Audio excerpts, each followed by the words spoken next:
ओम शांति।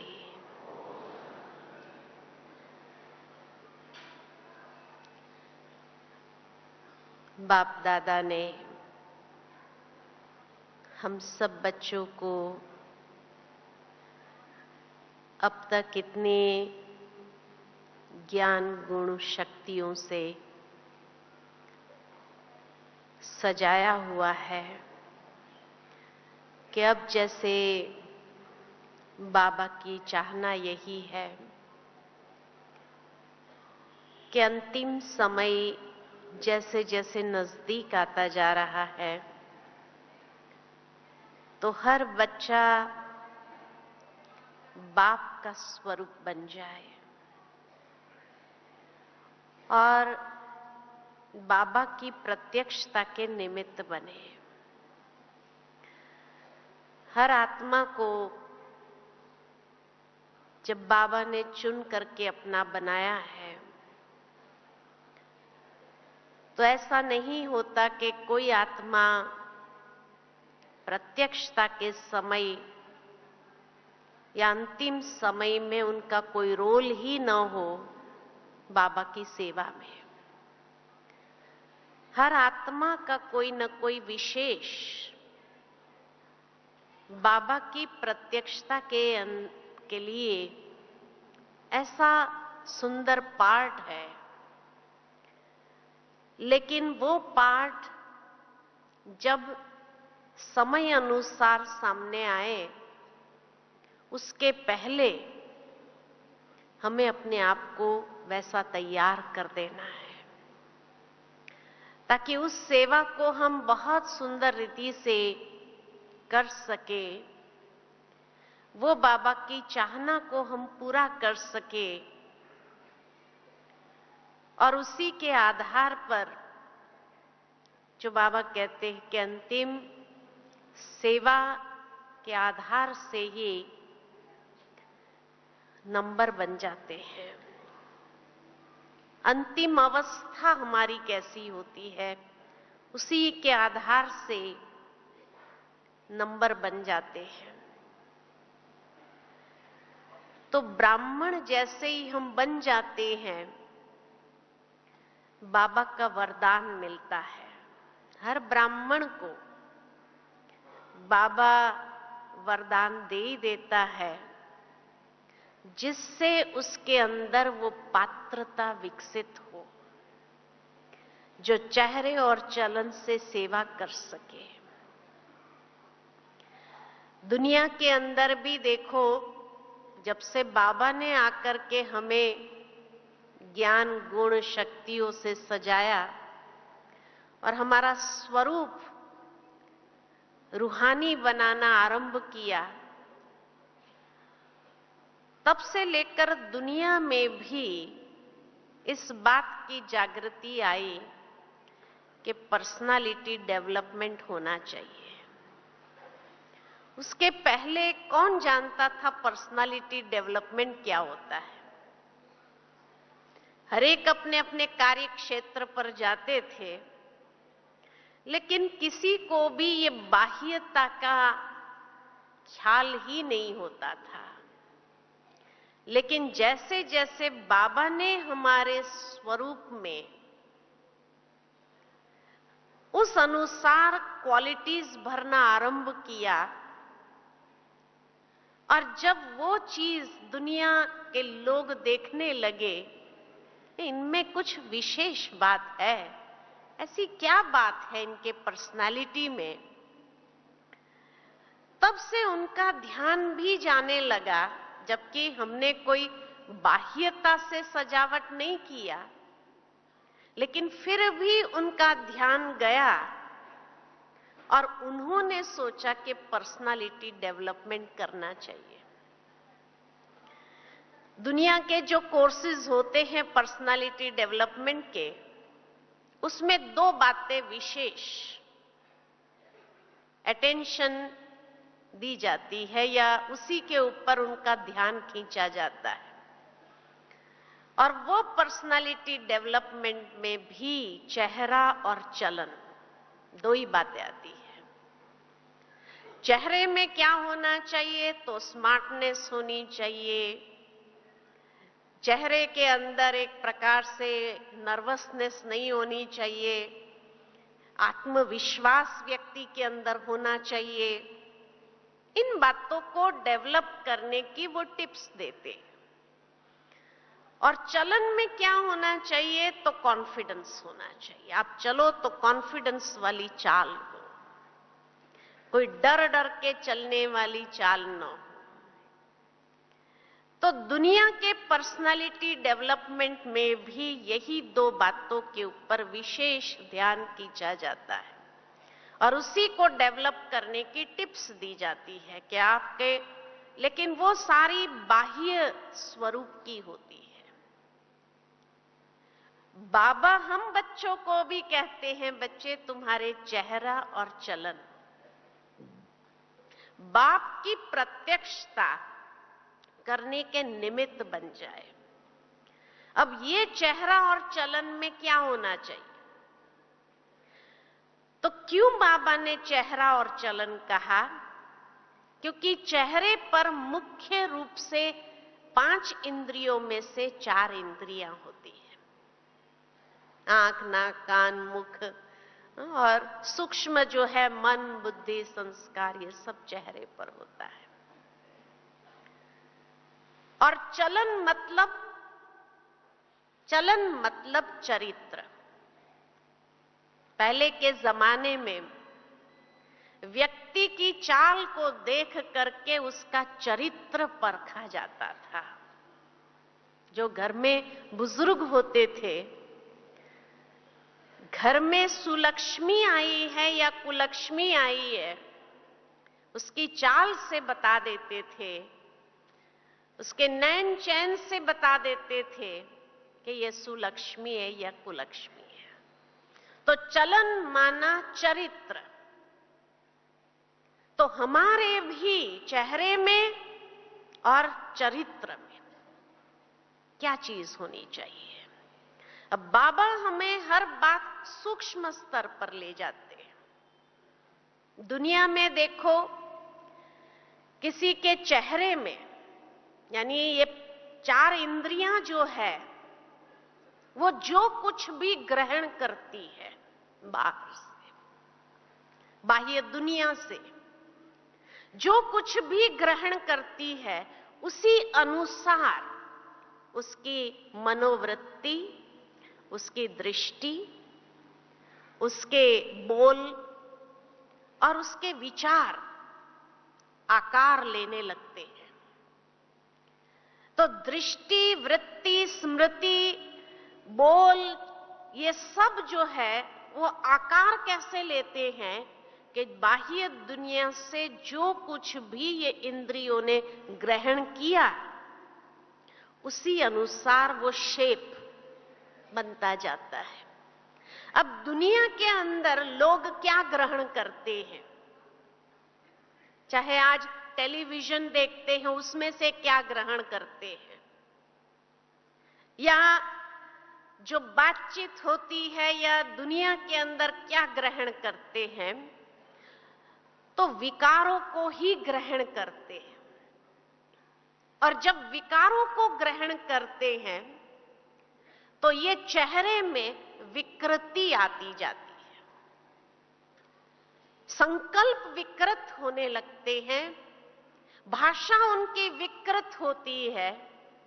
भाषा में भी किसी को सुख देने वाले बोल नहीं होते हैं, दुख पहुंचाने वाले बोल होते हैं, चाहे वो क्रोध करते हुए या अहंकार के वश। तो जब उनके चेहरे के अंदर ये इंद्रियों ने विकारों को ग्रहण किया, तो वही आंतरिक जो इंद्रियां हैं उसको वो आकार मिला, इसीलिए चेहरा उनका विकृत बनता गया। और वो विकृति ऐसी जो चलन में भी वो विकृति ले आती है, जो दूसरे जब उनको देखते हैं तो उनको डर लगता है, भय लगता है। इसीलिए आज दुनिया में इतना भय क्यों हो गया? डर क्यों हो गया? किसी पर वो विश्वास नहीं कर सकते हैं। कहते रात के समय अकेले नहीं जा सकते, डरते। क्यों डरते हैं? क्योंकि कोई भी व्यक्ति उनको मिलता है उस वक्त तो उनकी विकृति ऐसी होती है जो डरावनी हो जाती है। तो हमारे चेहरे और चलन में क्या ग्रहण करना है हमें? ये 4 इंद्रियां, चरित्र क्या ग्रहण करना चाहिए? तो बाबा ने 3 बातें बताई। रूहानियत, दिव्यता और अलौकिकता को ग्रहण करो। रूहानियत, दिव्यता और अलौकिकता को ग्रहण करो। जब ये तीनों चीज हम ग्रहण करते हैं तो हमारे संकल्प कैसे हो जाते हैं, हमारी दृष्टि कैसी हो जाती है, वृत्ति कैसी हो जाती है, बोलचाल कैसे हो जाता है, चरित्र कैसा हो जाता है। और इसीलिए दुनिया के लोगों से बाबा के बच्चे न्यारे दिखते हैं। कहीं भी होंगे न्यारे दिखेंगे, कहेंगे इन लोगों में कुछ तो बात है, कुछ तो बात है। ये अवश्य सुनने को मिलता है। भावार्थ ये कि वो समझ नहीं पाते कि इनके अंदर क्या चीज है, लेकिन क्योंकि बाबा ने इतनी सूक्ष्म बातें हमें समझाई है और वही चीजों को ग्रहण करने के लिए विधि बताई है। विधि क्या है?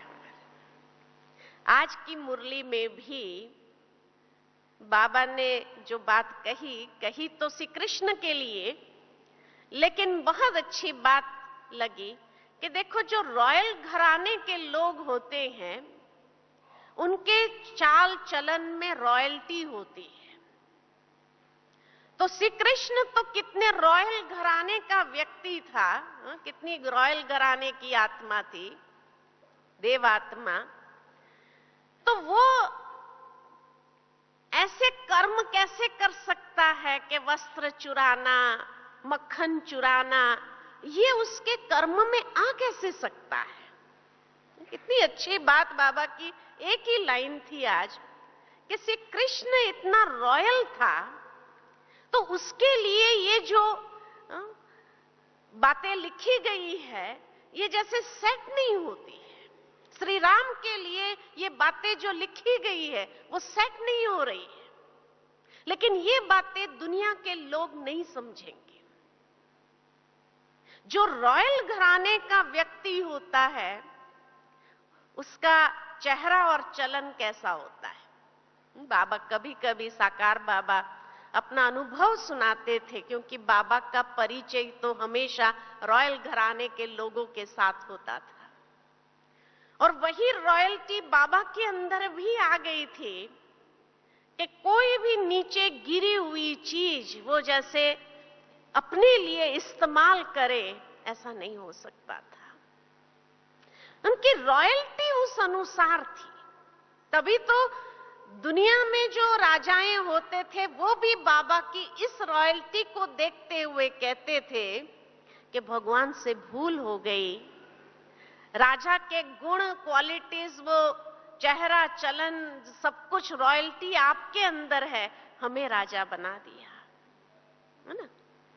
तो ये चीज बाबा के संस्कारों में थी, चेहरे और चलन में थी, जो बाहर के लोग भी उसको एडमायर करते थे। जैसे उनको महसूस होता था कि ये कोई विशेष आत्मा है। तब ये कह देते थे कि भगवान से भूल हो गई। बाबा कहते थे भगवान से कभी भूल नहीं हो सकती, वरना श्री कृष्ण की आत्मा अपने 84वें जन्म में भी इतनी रॉयल और चेहरा चलन इतना रॉयल, तो हम भी तो उसी घराने के लोग हैं ना, उसी घराने की आत्माएं। तो जब उस घराने के हैं हम, तो हमारे चेहरे और चलन में क्या होना चाहिए? वो रॉयल आत्माओं के चेहरे चलन में क्या दिखाई देता था? नशा। लेकिन बाहर की दुनिया के अंदर एक स्थूल नशा होता था। हमें बाबा ने कहा रूहानी नशा, नारायणी नशा। और वो नारायणी नशा को धारण करने के लिए वैसे निश्चय बुद्धि बनना जरूरी है। जितना हम निश्चय बुद्धि होंगे तो निश्चय से नशा, दोनों का कनेक्शन है। कोई बात में कोई व्यक्ति 100% सर्टन होता है, भाई 2 + 2 = 4, ये पता है, हम निश्चय है, उसमें कोई डाउट है ही नहीं। तो जो व्यक्ति को वो कैलकुलेशन के प्रति निश्चय है तो उसको नशा है कि मुझे आता है, कोई डाउट है ही नहीं, लॉजिक है ये। ठीक इसी तरह नशा हमारे जीवन में भी तब आएगा, वो फलक चेहरे पर, वो चलन के अंदर नशे वाली, नारायणी नशे वाली तब होंगे जब हमारे अंदर भी निश्चय बुद्धि कि हम ही वो आत्माएं हैं। हम नहीं बनेंगे तो कौन बनेंगे? इसीलिए हमारे अंदर ये डाउट नहीं आ सकता है कि पता नहीं मैं बनूंगी या नहीं बनूंगी, ये पता नहीं। संशय बुद्धि विनश्यन्ति, निश्चय बुद्धि विजयन्ति। इसीलिए ये निश्चय है हमें कि हम ही वो आत्माएं हैं और हमें पुनः बनना है। ये निश्चय जितना होगा दृढ़, उतना नशा हमारे अंदर स्वतः दिखाई देने लगेगा। और उससे अवस्था कैसी हो जाएगी? निश्चिंत। क्योंकि निश्चित भावी को जानते हैं कि जो कुछ भी होना है वो अच्छा ही है और अच्छा ही होना है। तो उसको कोई भी प्रकार का टेंशन, निश्चय बुद्धि आत्मा को कोई भी प्रकार का टेंशन आ नहीं सकता है। उसके चेहरे पर वो टेंशन, परेशानी, डर, भय, ये भाव नहीं आ सकता है। एक ही भाव उसके अंदर होता है, निश्चिंत। ये है चेहरे और चलन के अंदर ऐसी अवस्था हो जाती है। रॉयल घराने के अंदर ये निश्चिंतता। दूसरा, जैसे रॉयल्टी के अंदर क्या भाव आता है, उनके चेहरे पर क्या भाव आता है? अपनी खुशनसीबी की, खुशनसीबी का या खुशकिस्मत होने का भाव जागृत होते हैं। राजकुमार कैसा होता है? उसको हर वक्त जैसे बिना मेहनत के जो मिला है तो वो खुशकिस्मत अपने आप को समझता है। अपनी खुशनसीबी का जो भाव है वो चेहरे से झलकता है कि मेरे जैसा भाग्यशाली कोई नहीं, मेरे जैसा खुशकिस्मत इस दुनिया में कोई नहीं। तो हम भी उस परम सर्वशक्तिमान के बच्चे कितने भाग्यशाली हैं। हमारी खुशकिस्मत, खुशनसीबी, और वो चेहरे पर भाव क्यों नहीं आता है? जिसके चेहरे पर खुशकिस्मती का भाव हो, यानी वो खुशी झलकती हो संपन्नता की, वो खुशी झलकती हो, तो उसके चेहरे पर परेशानी की, टेंशन के कोई भाव आ सकते हैं? अगर मेरे चेहरे पर टेंशन का भाव है तो इसका मतलब मैंने अपने आप को खुशकिस्मत समझा ही नहीं है, खुशनसीबी का अनुभव ही नहीं किया है। और उस खुशकिस्मत के कारण अहंकार नहीं दिखाते। दुनिया में तो रॉयल घराने वाले उसके अभिमान में आ जाते हैं, लेकिन हम अपने अंदर वो अहंकार नहीं दिखाते हैं। लेकिन क्या आता है? बाबा जो कहते हैं, एक रूहानी मुस्कुराहट, है ना? जोर जोर से हंसने वाली बात भी नहीं है।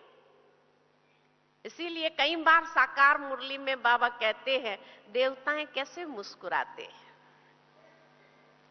जोर जोर से हंसना ये भी एक विकृति है। ये बाबा के, साकार बाबा के भी शब्द है, क्योंकि बाबा ने उन रॉयल घराने के लोगों को देखा है, वो जोर जोर से हंसते नहीं है।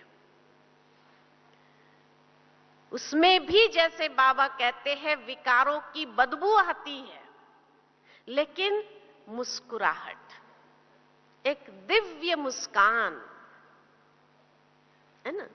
बाबा जब आते हैं, कई बार बाबा जब दादी के तन में आते हैं, तो बाबा के आने से लेकर के जाने तक वो दिव्य मुस्कान जो दादी के चेहरे पर जो झलकती है, कितनी सुंदर, वही तो सबको आकर्षित करती है, खींच खींच के यहां ले आती है ना? तो बाबा कहे, आपके चेहरे पर भी वही खुशकिस्मती का जो भाव, एक दिव्य मुस्कान हो, दिव्य मुस्कान। तीसरा भाव कौन सा होता है रॉयल फैमिली के लोगों में? संपन्नता का, भरपूरता का। वो कभी किसी के आगे हाथ फैलाते नहीं हैं। तो हमारे अंदर भी आत्मसंतुष्टि का, जैसे बाबा कहते, रॉयल फैमिली वालों की नजर कहीं, आंख जो है किसी की चीज में डूबती नहीं है। तो हम भी उस रॉयल बाप के बच्चे, तो हमारी नजरें भी किसी चीज में डूबे, ये चाहिए, वो चाहिए, चाहिए चाहिए की चाह ही नहीं है, क्योंकि भरपूरता है, आत्मसंतुष्टि अंदर से है, इतनी संपन्नता का भाव है, जो हमारी आंखें भी कहीं डूब नहीं सकती है। हर सुंदर चीज को एप्रिशिएट जरूर करें, लेकिन ये चाहिए ही मुझे, ये भाव, ये संकल्प हमें परेशान नहीं कर सकता है। इतनी भरपूरता अंदर में समाई हुई हो। तो ये तीन भाव रॉयल फैमिली के लोगों पर दिखाई देता है। तो हमारे चेहरे और चलन में भी ये तीन भाव हो। लेकिन ये भाव कब आएगा? उसके लिए धारणाएं क्या है? क्या धारणा करनी चाहिए जो ये भाव स्वतः नेचुरल रूप में आ जाए? हमें आर्टिफिशियली ऐसा बिहेव करने की जरूरत नहीं, लेकिन नेचुरल रूप में हमारे में समा जाए। तो उसके लिए पहली धारणा जो है, वो है अंतर्मुखता की धारणा। अंतर्मुखी सदा सुखी। तो अतीन्द्रिय सुख का अनुभव मुझे करना है,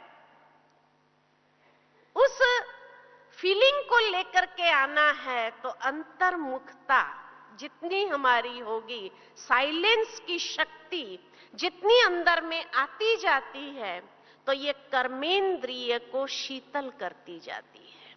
अंतर्मुखता क्या करती है? साइलेंस की शक्ति को ले आती है, और ये साइलेंस की शक्ति हर कर्मेंद्रिय में शीतलता ले आती है। और जब ये शीतलता आ जाए, तो जो चंचलता है उसकी, वो समाप्त हो जाती है। इसीलिए अंतर्मुखता की धारणा बहुत जरूरी है। उसके बाद जैसे किसी व्यक्ति, कोई अगर आर्टिस्ट हो और वो कोई चीज बना रहा हो, तो पहले तो बाबा भी जैसे कहते हैं कि किसी किसी को देख करके दुनिया में भी लोग कहते हैं इसको तो जैसे सचमुच स्वयं भगवान ने बैठकर बनाया है। तो हम सबको तो एक एक को बैठ के भगवान ने बनाया है ना। कितने हम भाग्यशाली है जो एक एक को भगवान साक्षात बैठकर संगम युग पर बना रहा है। तो ये जो तपत है, कर्मेंद्रिय की चंचलता है, इस चंचलता को समाप्त करने के लिए अंतर्मुखता का गुण धारण करते हैं, शांति की शक्ति को भरते जाते हैं, तो हर कर्मेंद्रिय शीतल बनती जाती है। अच्छा, शीतल बनने के बाद क्या करना चाहिए? उसमें चमक लानी चाहिए। तो हर चेहरे पर चमक कैसे आएगी? तो बाबा के सकाश से पवित्रता को धारण करते जाते हैं, और जैसे जैसे पवित्रता हमारे अंदर आती है तो चमक, अंदर से निखार आने लगता है, वो चेहरे पर चमक आने लगती है। और जैसे जैसे ये चमक बढ़ती जाती है, ये निखार बढ़ता जाता है, तो उसमें भाव कौन सा आएगा? निर्मलता का भाव, प्योर, एकदम निर्मल। जैसे बड़ी दादी जी हमेशा ये स्लोगन देती थी, निर्मलता। उसमें अभिमान का भाव नहीं आएगा। तो पवित्रता की धारणा से वो चमक ऐसी आने लगेगी चेहरे और चलन में कि निर्मलता उसमें से टपकने लगेगी। तभी तो कहा भगवान बैठ के बना रहा है, कोई साधारण मनुष्य थोड़ी बना रहा है हमें। निर्मलता आती जाती है, कितना सुंदर है ना, वो स्वरूप बनता जाता है, वो निखार आता जाता है। पवित्रता के बाद फिर क्या करता है बाबा? उसके बाद तीसरी धारणा जो है वो है मुरली कभी मिस नहीं करना, ज्ञान की धारणा। और जितना ज्ञान की एक एक बात को हम जीवन में धारण करते जाते हैं, उतना आत्मा अंदर से परिपक्व होती जाती है। ज्ञान से ही परिपक्वता आती है। और जैसे कोई दुनिया में भी परिपक्व व्यक्ति होता है, उसको छोटी मोटी बातें अंदर से हिला नहीं सकती है। उसको अंदर से कोई भी बात परेशान नहीं कर सकती है, क्योंकि उसके पास हर बात का एक जवाब है। उसकी परिपक्वता, अनुभव उसके अंदर वो विकसित कर देता है, और उसी से ही हमारी स्थिति निश्चिंत और निश्चित हो जाती है। कि हलचल में नहीं आ जाते हैं, अरे क्या हो गया क्या हो गया, ये हलचल वाली स्थिति नहीं आती है, क्योंकि परिपक्व है। इसीलिए बाबा कहते हैं ज्ञान के एक एक पॉइंट शस्त्र है, और वो शस्त्र जो भी बातें आती है उन बातों को काटने का काम करता है, समाप्त करने का काम करता है। जैसे कोई भी रॉयल फैमिली वाले के पास शस्त्र न हो उसके शस्त्रागार में, ऐसा हो सकता है? कई बार जब देखने जाते हैं राजाओं के महलों को दुनिया के अंदर, तो भी एक कमरा खास शस्त्रागारों का होता है कि उनके पास ऐसे ऐसे हथियार थे, ऐसी ऐसी तलवारें थी, ऐसी ऐसे तीर कमान थे। तो शस्त्र न हो ये हो नहीं सकता है। तो हम भी तो उस रॉयल घराने के हैं, तो हमारे शस्त्र कौन से हैं? ज्ञान के एक एक पॉइंट हमारे लिए शस्त्र है, और ये शक्ति का कार्य करता है। समय आने पर जो ज्ञान की बातों को हमने जीवन में धारण किया है, उस ज्ञान की पॉइंट को यूज करते हुए विचलित होने के बजाय, घबराने के बजाय हम अपनी शान में रहते हैं। तो शान में रहना सिखाता है ज्ञान की धारणा। तो ज्ञान की बातें, जितनी ज्ञान की पॉइंट्स को धारण करते जाते हैं, समय पर उसको यूज करते जाते हैं, सही वक्त पर सही ज्ञान की पॉइंट को यूज किया तो उसका अनुभव मिल जाता है। तो वो अंदर से हमें हिलाता नहीं है, विचलित नहीं करता है, लेकिन एक ठहराव आने लगता है, गंभीरता आने लगती है। और वो गंभीरता, धैर्यता अंदर में इन गुणों को विकसित करती है, ये ज्ञान की धारणा। इसीलिए बाबा कहते हैं हर रोज जो बाबा मुरली सुनाता है उसमें से कोई ना कोई एक चीज को भी धारण कर ले, हम चाहे वरदान कोई धारण कर ले, चाहे स्लोगन को ही धारण कर ले, चाहे मुरली का सार ही धारण कर ले, तो भी बहुत उस दिन के अनुभव के लिए जैसे बहुत खजाना हमारे पास जमा होता जाएगा। और इतना अनुभव का खजाना होगा जो हमें कोई भी बात न विचलित कर सकती है, न परेशान कर सकती है, न अंदर से हिला सकती है, लेकिन ऐसी धैर्यता, गंभीरता, परिपक्वता हमारे स्वरूप में आ जाती है जो उस बात को बहुत सहजता से हम पार कर सकते हैं, निर्विघ्न हो सकते हैं। दूर से ही अगर कोई विघ्न आता है तो वो विघ्न हमें हिला नहीं सकता है, लेकिन वो विघ्न दूर से ही जैसे भस्म हो जाता है। ये है ज्ञान के तीर या शस्त्र का काम। नॉलेजफुल ही पावरफुल बन जाता है। ये बाबा ने हमेशा कहा कि ज्ञान की शक्ति स्वयं को इतना समर्थ बना देती है, अंदर से जैसे हमारे खजाने को भरपूर कर देती है। चौथी धारणा, जैसे ज्ञान आ गया, फिर उसके बाद योग की शक्ति को भरना जरूरी है, नित्य बाबा को याद करना जरूरी है, क्योंकि जितनी अंदर में योग की शक्ति भरते जाएंगे तो अंदर से जैसे कोई भी कमी कमजोरी होती है वो जलकर भस्म हो जाती है, समाप्त हो जाती है और आत्मा शक्तिशाली बनने लगते हैं। जो बाबा कहते हैं जौहर, जौहर भर जाता है और याद के माध्यम से सारी शक्तियां अंदर आ जाती है, जो शक्तियां ही हमें अष्ट और इष्ट का पद दिलाती है। उसमें भी हमेशा बाबा कहते बच्चे अगर ये अष्ट शक्तियां भी जीवन के अंदर आ जाए तो ये अष्ट शक्तियां भी इष्ट का स्वरूप धारण करने में, इष्ट बनने में आपको मदद करेगी। लेकिन सही समय पर सही शक्तियों का प्रयोग करना जौहर का काम करता है। वो जैसे ज्ञान के तीरों के ऊपर अगर योग का जौहर लग जाए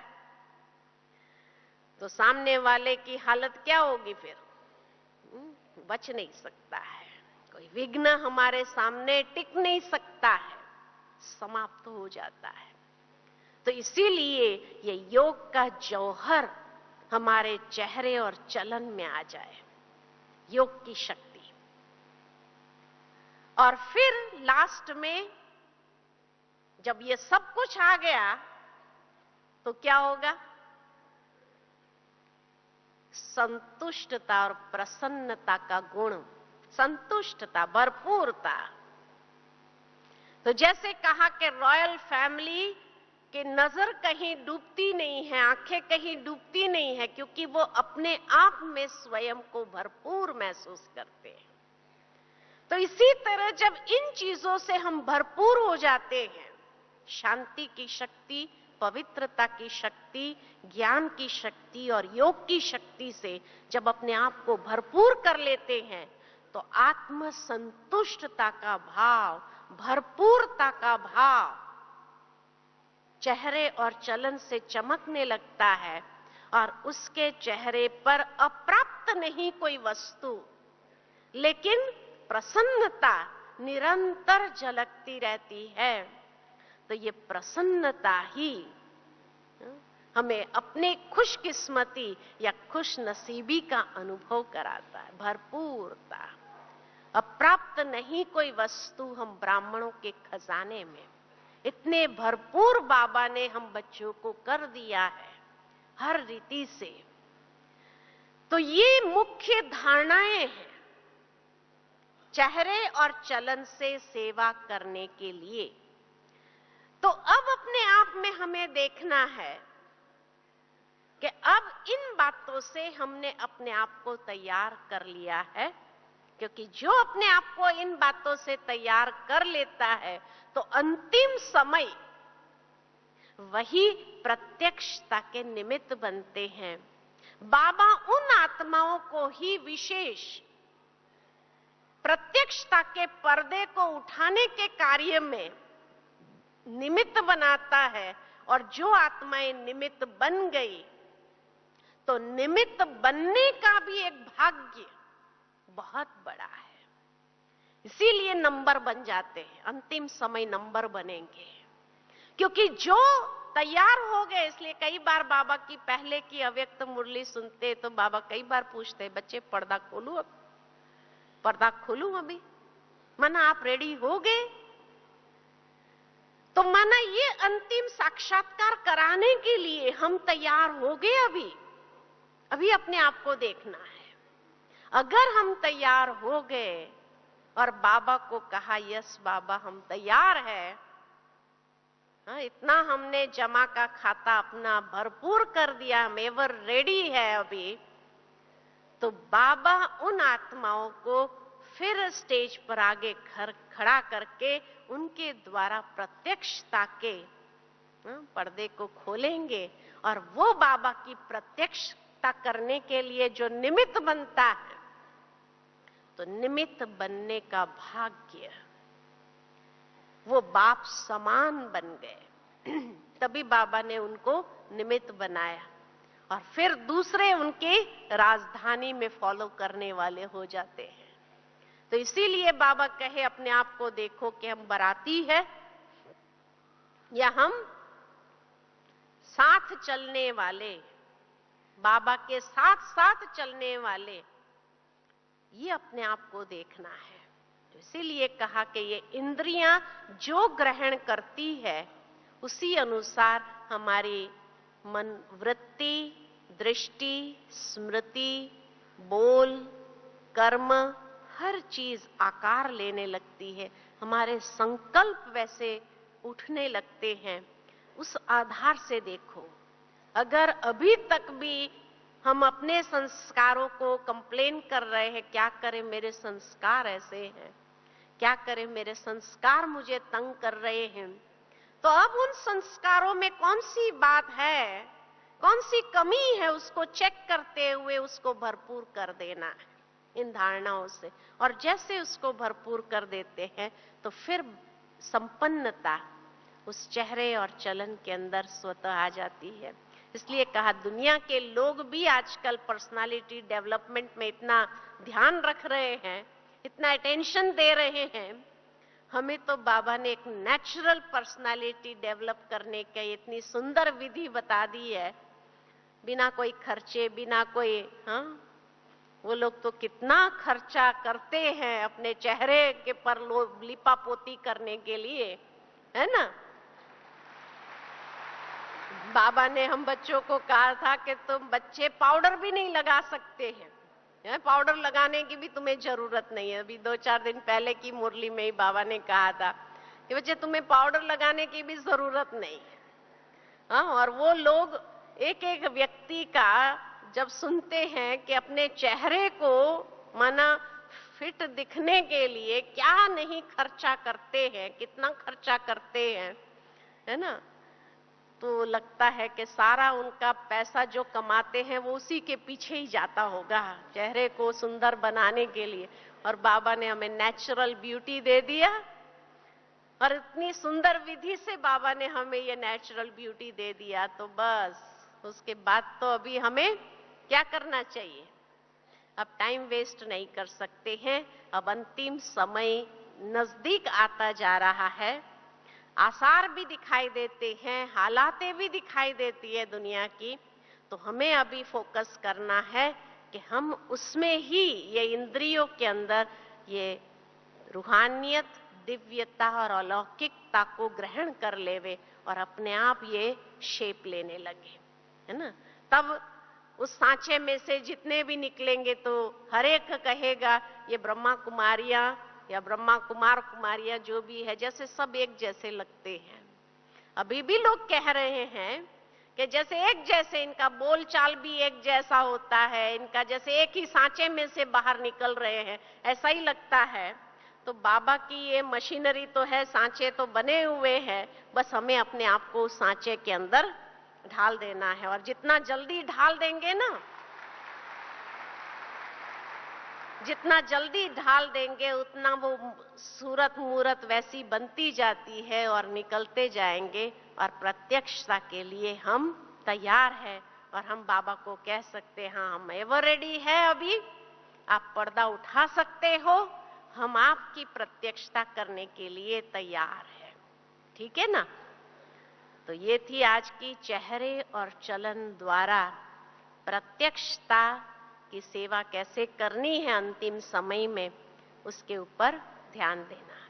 अभी हम सभी बाबा की याद में बैठेंगे और बाबा की याद में बैठते हुए अपने आप को उस शक्तियों से सशक्त करेंगे, सकाश भरेंगे और अपने स्वरूप को दिव्य और अलौकिक बनाएंगे।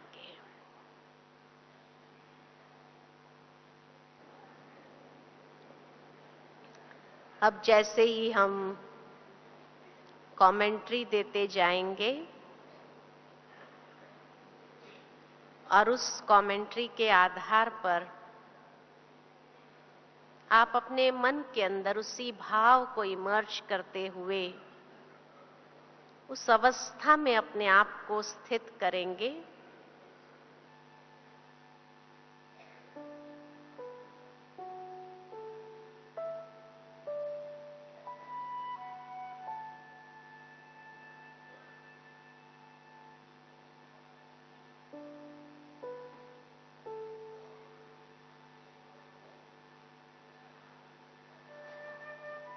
सर्व कर्मेंद्रिय को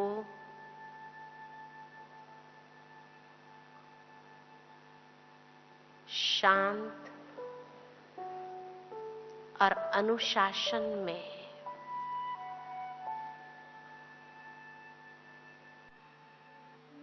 कर्मेंद्रिय की एकाग्रता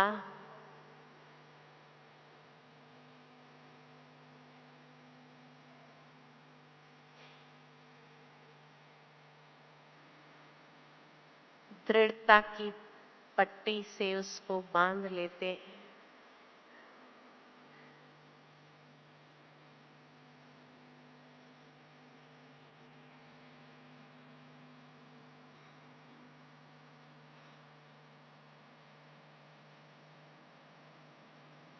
और धीरे धीरे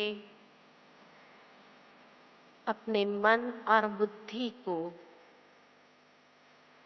ये देह और देह की दुनिया से उपराम करते जाते हैं।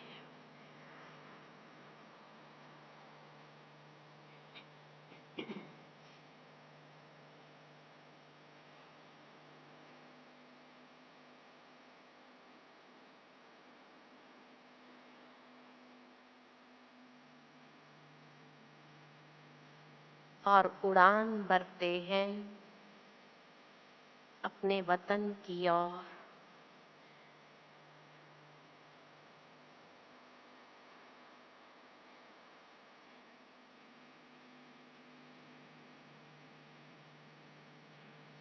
अपने सूक्ष्म अंतवाहक स्वरूप द्वारा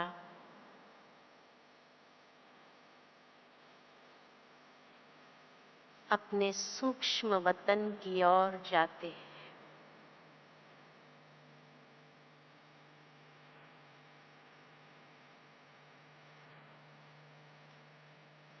जहां मुझ आत्मा का संपूर्ण फरिश्ता स्वरूप विराजमान है,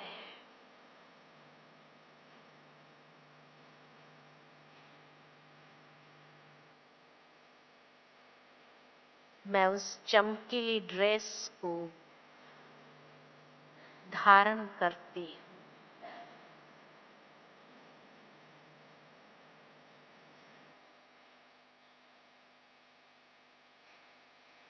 और स्वयं को देखती हूँ कितना दिव्य और अलौकिक स्वरूप है मेरा।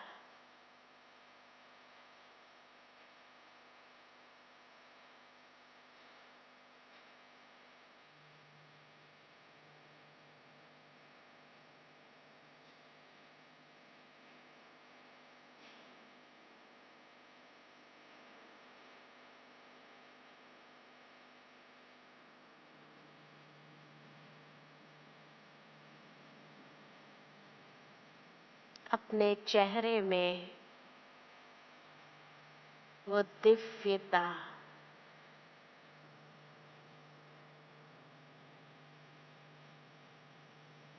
वो इमर्ज करती है।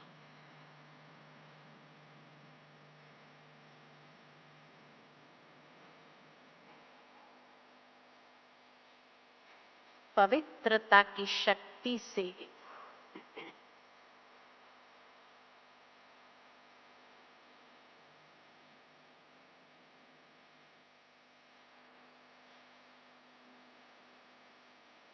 चेहरे में उस दिव्यता को विकसित करती हूँ।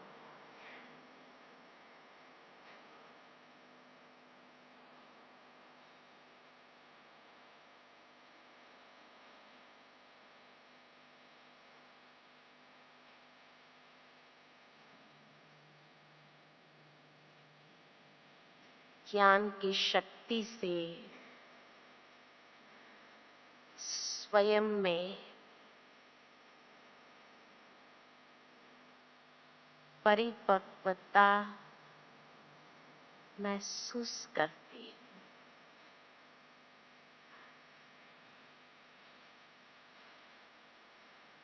धैर्यता गंभीरता का स्वरूप।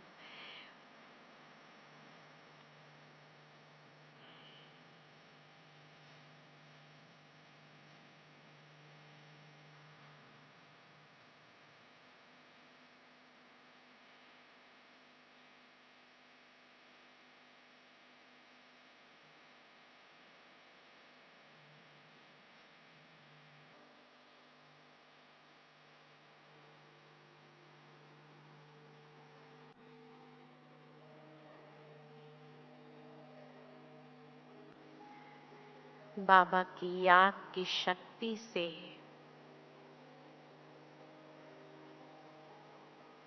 स्वयं को सशक्त महसूस करती हूँ।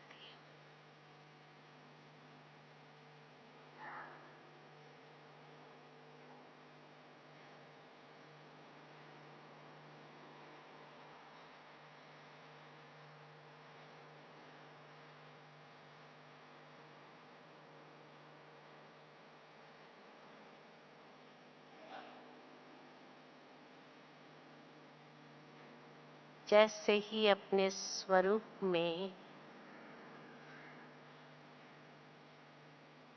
संपन्नता के भाव को इमर्ज करती हूँ,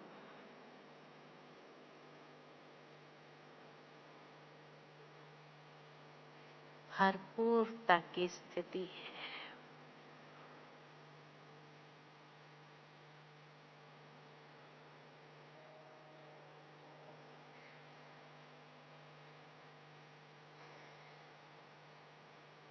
मेरे स्वरूप में निर्मलता है।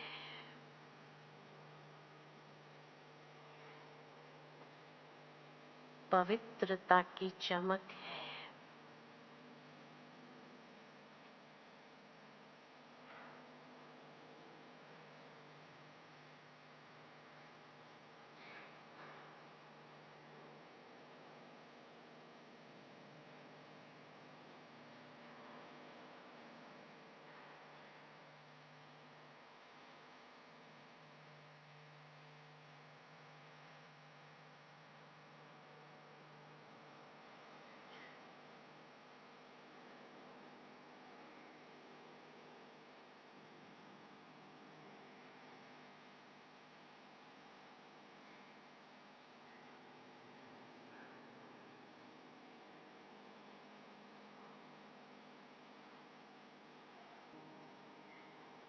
संपूर्ण फरिश्ता स्वरूप में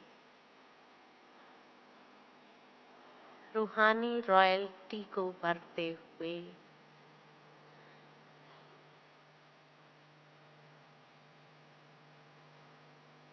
स्वयं को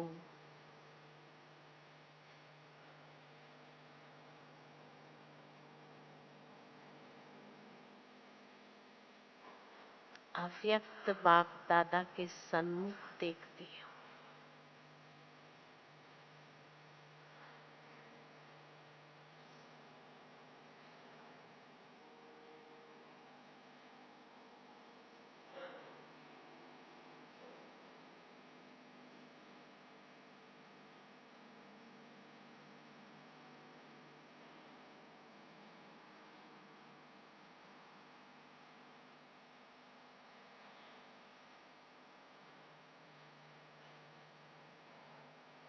कितनी न खुशकिस्मत, खुशनसीबी है मेरी।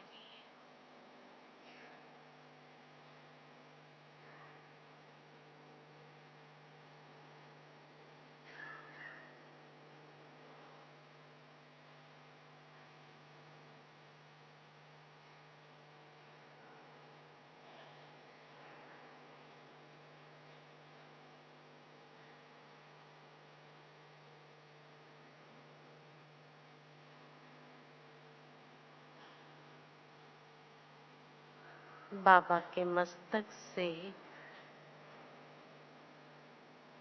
पावरफुल प्रकाश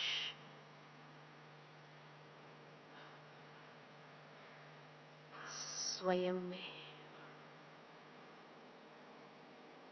अनुभव कर रही हूँ।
बाबा की सकाश से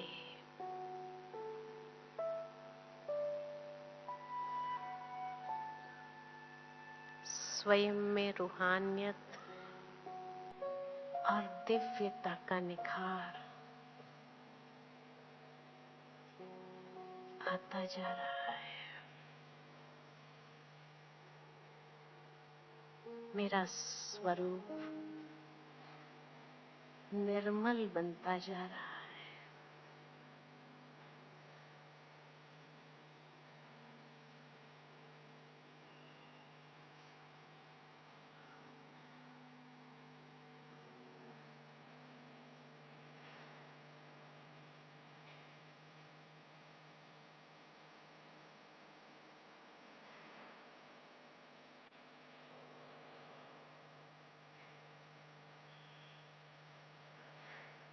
धीरे धीरे इस संपूर्ण अव्यक्त स्वरूप को भी छोड़ते हुए मैं आत्मा परम धाम में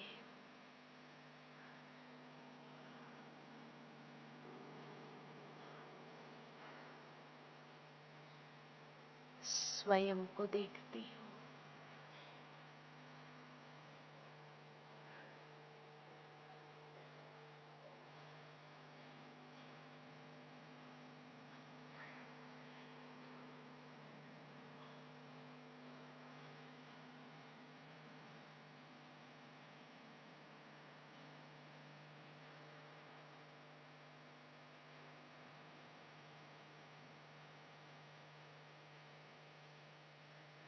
शिव बाबा चैतन्य बीज है।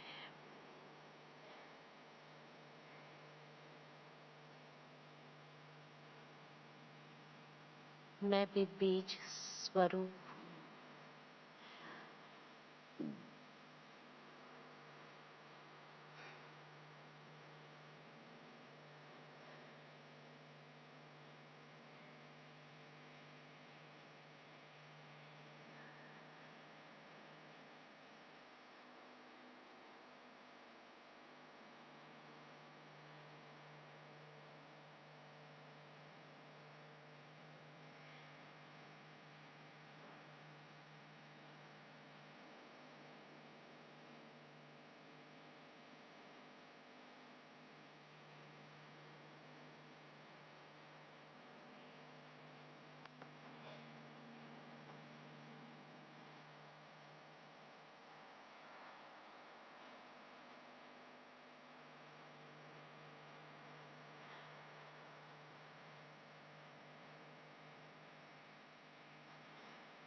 भरपूरता की महसूस था।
धीरे धीरे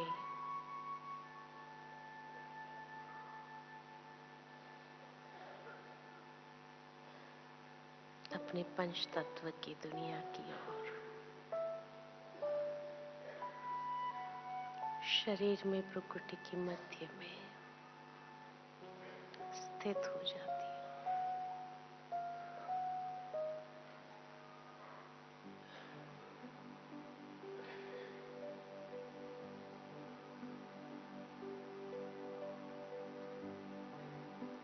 ओम